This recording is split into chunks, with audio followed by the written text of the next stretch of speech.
Ti kardiologe sa na këshillon për të ecur në ditë, doktoresh? Sa duhet hecim?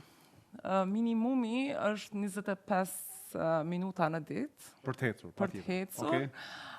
Spaku 5 ditë në javë. Kjo është minimumi aktivitetit fizik që afatgjatë është parë që e redukton smundshmërinë nga zemra. Kështu që minimumi 25 minuta në ditë, minimumi 5 ditë në javë, aktivitet i moderuar fizik, që është hecja, ndërto është hecja, kështu që nëse hec ma shumë është edhe më mirë, edhe aktivitet ma sforcuar më mirë, kështu që kjo është minimumi. A është të vërtet që zemra një femre reagon apo funksionon ndryshin nga zemra një mashkullit?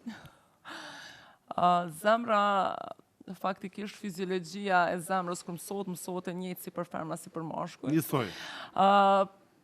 Po ka dallime, ka dallime në se si paraqiten smundjet e zemrës te femrat dhe te mashkujt. Femrat, hormonet femrore, femrat i bëjnë më të mbrojtura nga smundjet kardiovaskulare, nga smundjet e zemrës deri në kohën e menopauzës. Për atë te mashkujt fillojnë më herët problemet me zemër se sa te femra.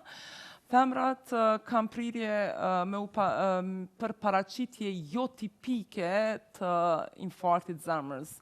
Do të thotë që e ceka dhe më herët jo si dhimbje shtrënguese gjoksit, më shumë si lodhje e tjerë, ka gjasa më shumë se meshkujt kenë kësi lloj simptoma, edhe është parë që marrin shërbim më të vonuar apo intervenim më të vonuar